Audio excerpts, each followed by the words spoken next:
JHK here for the AllStar, and join me right now from Southern Florida. Southern Florida is a hotbed, man, but this guy, he's coming up. He's an undefeated lightweight prospect, Evan Elder. Thank you, Evan, for the time, man. How you feeling? Oh, I'm feeling great, man.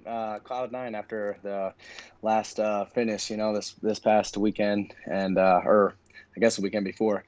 But right back to training. Still haven't accomplished nothing yet, so it's right back to work. Well, crazy, crazy mentality. I guess that's the mentality you have to have. But the last time we spoke, it was ahead of the CJ Hunter fight. The fight went to the judges. How was it battling Hunter, and were there any windows to finish the fight you felt like you missed? Yeah, for sure, man. Dude, I think that fight went perfectly for me, personally, because I learned so much from it.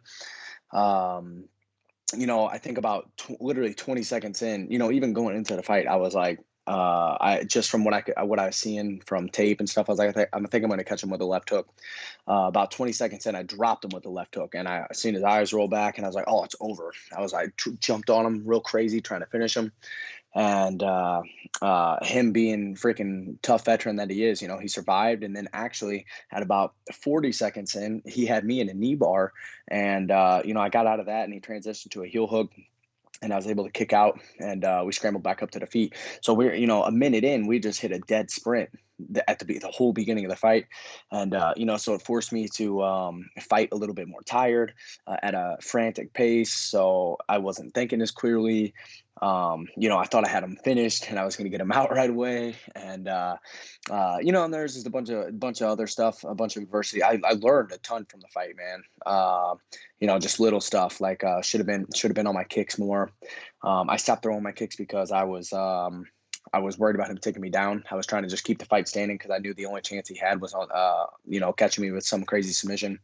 So I was trying to keep it standing, but looking back, I'm like, man, I should have stayed on my kicks whenever I was going forward, and just a ton of stuff. But that's the beauty about this game, or just life in general, man. It's just everything's a learning experience. So onward and upward. Definitely, and you see a lot of guys coming up. They have all these first round finishes, and then they get to the next level, and they kind of dissipate. They kind of disappear Hmm. slowly because they never got tested, like those 3 round wars, almost finishing somebody and then almost getting finished themselves, and then coming back, and like you mentioned, the gas tank is so important, right? Like, Hmm. um, I guess cruising. Like you see some fighters, they cruise through a fight. You know what I mean? Like they're Oh, not, absolutely, yeah. they're so tired that they're not trying to win, but they're not trying to lose at the same time because they just don't have that Hmm. energy. Yeah, man. I mean, that's and unless you've been there and felt that, I mean, it's yeah, it's easy to watch from the sidelines and be like, oh man, he should have been doing this or doing that. But when you get in there and you're freaking exhausted and uh, your nerves are crazy, you got the crowd roaring, and it's like all the lights are on you. I mean, that's what makes a fight.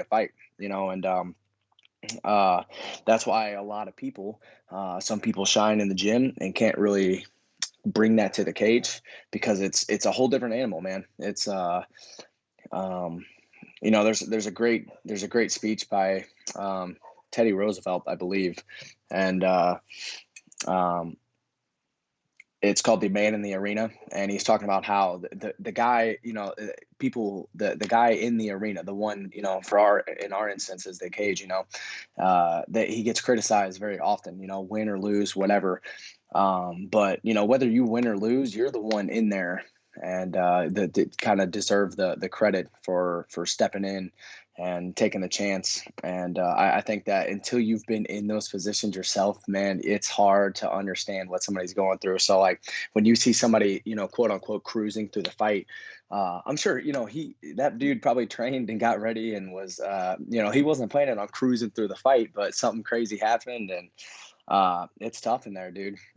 But like I was saying, that truthfully, that's almost it's somewhat of how I felt with that's why I think it went to the decision with CJ was we got in that crazy scramble or whatever, and there was also going into the fight, I was like, I'm gonna knock him out at some point. I was like, I'm not gonna rush anything, and I dropped him 20 seconds in. I was like, oh, I already caught him. Then I tried jumping on him, didn't finish him. And then I was catching him several other times. I wasn't putting combinations together very well, which is another big takeaway from the fight. But I was hitting him clean with just one, just pop shots, just one shot at a time. And I was rattling him, and I was like, oh, okay, I'm not going to worry about it. I'm just going to keep landing, and eventually I'm going to finish him. And he's freaking tough as nails, man. He told me going into that fight that we did like a little interview.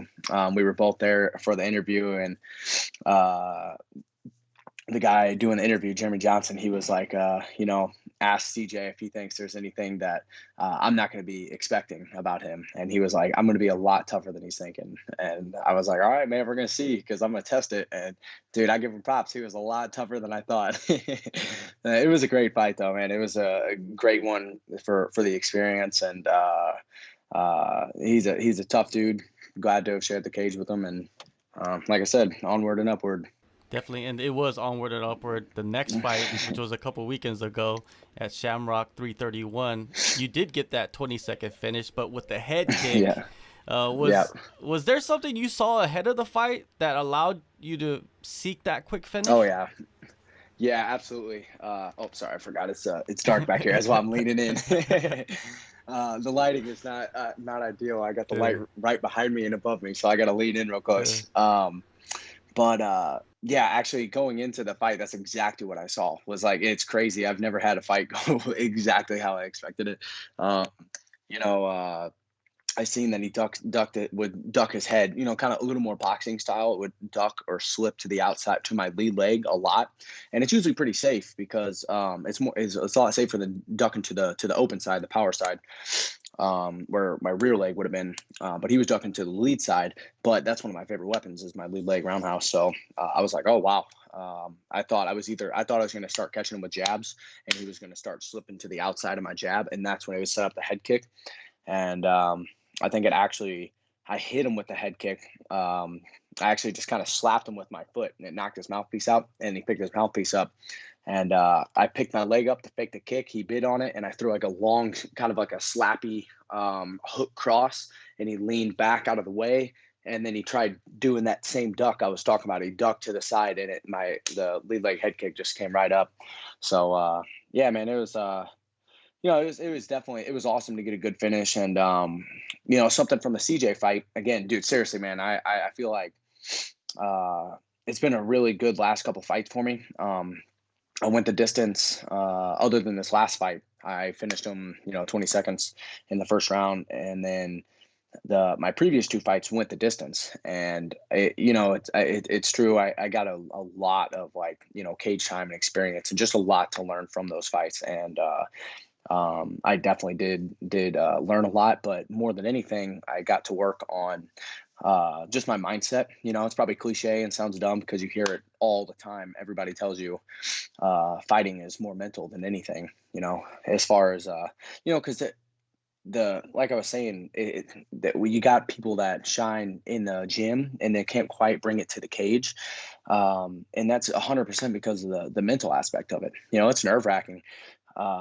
But that's something that was my absolute biggest focus for this fight, was just getting in the cage. And I just was telling myself, hey man, I want you to think the whole time. Just think, just be present in the moment and think through every situation. Because whenever I fought CJ, I kind of got a little bit let's go, just too amped up. It wasn't I was there, but I wasn't thinking as much as I should have. I was just trying to fight. And that's why I wasn't throwing combinations. I wasn't setting stuff up because I was just fighting. And, that causes for a great fight, a fun fight. But whenever you're trying to perform to the best of your abilities, you gotta be thinking, that's why everybody calls it, a physical chess match, because it is. You're setting there's just a million moving parts going on at once, and you're making a ton of reads, setting stuff up, anticipating what he's going to do. So you got to be clear-minded and strategizing. So that's exactly what I was trying to do. And that's exactly what I thought I was going to finish the fight with, was a lead leg high kick. I definitely did not think it would be that fast because of the last few fights going the distance. I'm, just prepared myself, it might go the distance. I'm ready to, and if it does, I'm ready for that. So it's nice when it's the other Yeah. way. You know, Yeah. I'm ready for it to go the distance and it gets done really fast instead of anticipating to be really quick. And I'm like, holy shit, this is taking forever. Yeah. Maybe your next fight will be 10 seconds. You know what I mean? You're just chopping it down. That would be nice, man. It was cool just Yeah. getting in, getting out, and Yeah. just right back to training. It's nice. Whether even if a fight goes your way, man, it's like it's rough as far as like you're gonna come out with bumps and bruises. And with the CJ fight, I didn't have any real injuries or nothing, but he was landing a lot of good teeps to my body, blocking kicks. My forearms were tore up. My hands were swollen from landing strikes. My legs were, my shins were a little beat up from kicks and stuff. You know, just little stuff. Just no real injuries. You know, but like I said, bumps and bruises. And the fewer of those that you can take, the quicker I can get back to training, the better I'm going to get. And onward and upward. So. Definitely. And you say you're back into training right away. Are you in training helping other fighters out with their camps, or are you just kind of working on certain things that you need to work on? Yeah, absolutely, man. I'm always, dude, I love this sport so much. And, because I know how much it means to me, how passionate I am. And I know how many others are the exact same way as myself. And, I spend more time with my teammates than anybody else in the whole world, even more time than my family, unfortunately, because, I'm traveling or usually not around them, so I can get the best training I can. And, so yeah, right back in the gym trying to help others get ready and just getting right back to work myself. You're 5-0 for Shamrock. What's next with the organization? Did they call you and tell you like, "Hey, we're going to get you in there one more time this year," or are we just going to sit back and see what? Um, yeah, I think we're they were offering me a fight. I got a couple things on the table, talking to managers and whatnot, coaches. So we're looking at a couple other things. I think we're kind of looking at fighting for a bigger promotion, kind of getting on Fight Pass and try to get a little bit more exposure and stuff. So I think something. I love Shamrock, man. I fought for them since I was a kid. Great. I mean, such a good promotion. And I say kid, but I mean like I kickboxed for him when I was like 16. So I fought for him since I was like 16. 17 maybe. I can't quite remember. But so it's been a while anyway. So great promotion, man. I can't say enough for I can't say thank you enough for everything that they have done and still do for me. And I am thinking that I'm going to be looking to get on something a little bit bigger, something on Fight Pass, just to get a little bit more, I guess, like credible wins, or just more exposure. So not saying something might end up working out with Shamrock, but as of right now, I'm kind of looking for something a little bit bigger. As you should be. As you should be. You should be out there looking for what's on the table, what people can bring to you. And like you said, exposure is key as an upcoming fighter. So how do you occupy your time outside of training and fighting or anything fight related? Biggest thing is family. It's family and friends, man. The people I have in my life. I say it all the time. I've been so unbelievably blessed with just so much in this lifetime already, and absolute biggest blessing I've ever had is just the people that I have in my life. My friends, my family, and my supporters. Just the people in my life all the way around. Teammates, just everybody. So, if I'm not truthfully, pretty much 95% of my time is like fight oriented as far as like if I'll give you a rundown of my day. I wake up, I eat breakfast, I go to the gym, I come back home, eat, lay down, take a nap, and then wake up, grab another little snack, and then head to the gym again, and then come back, eat dinner, and rest up. And that's about it. Six days a week. So on my day off, usually like Sunday, I'll meal prep, get everything else ready for the week. Kind of have some downtime.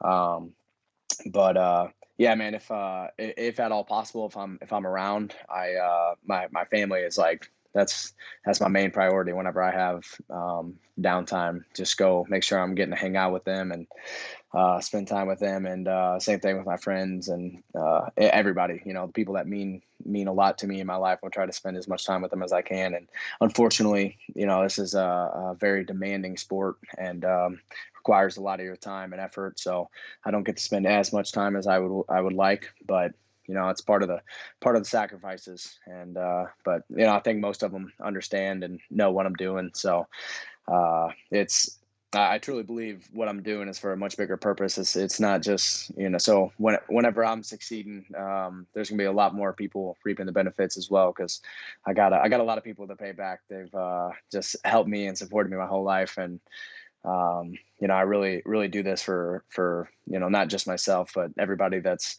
always has and still does support me and believe in me, and hopefully I can even help those that don't even know me. You know, I hope to have a platform and resources to be able to reach as many people and do as much good in this world that I can. Man, that sounds like a great plan. And now, one last question. You know, it's an open-ended question. You can answer it any way you want. What keeps you up at night?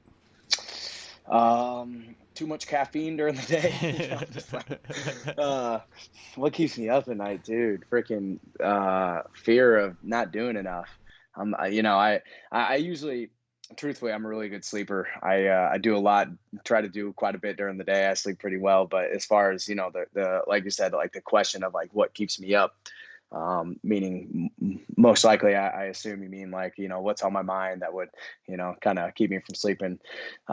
Dude, too many times I'll think about fights or training, um, just get overexcited almost, you know, because I can just think about fighting, and my heart start racing, and got butterflies, and it feels like I'm getting ready to walk out or something, you know. So a lot of times I'm actually, if it's something's actually keeping me up, I'm thinking about, you know, fights, what I'm gonna do, like certain combos and stuff like that, you know. But other than that, just you know, just thinking about my family, and uh, you know, like I said, always just wishing I could spend more time with them. And but yeah, for the most part, no, I'm a pretty good sleeper. I try to make sure I live my life with no regrets, as far as giving every single day as much as I can, you know, and never leave it nothing on the table. Try to take every opportunity that I can, and that way, exactly like you said, is, you know, I don't have stuff on my mind keeping me up at night, so I can go to bed, you know, satisfied with my day's work, and get some rest and get ready for the next day. All right, Evan. Thank you so much, man. Appreciate the time, and hope to see you back in there as soon as possible. You know, like you said, Yes, there's some sir. things in the works. I'm excited to see what's happening. Yes, sir. I will talk to you soon, man. It was really good talking to you again.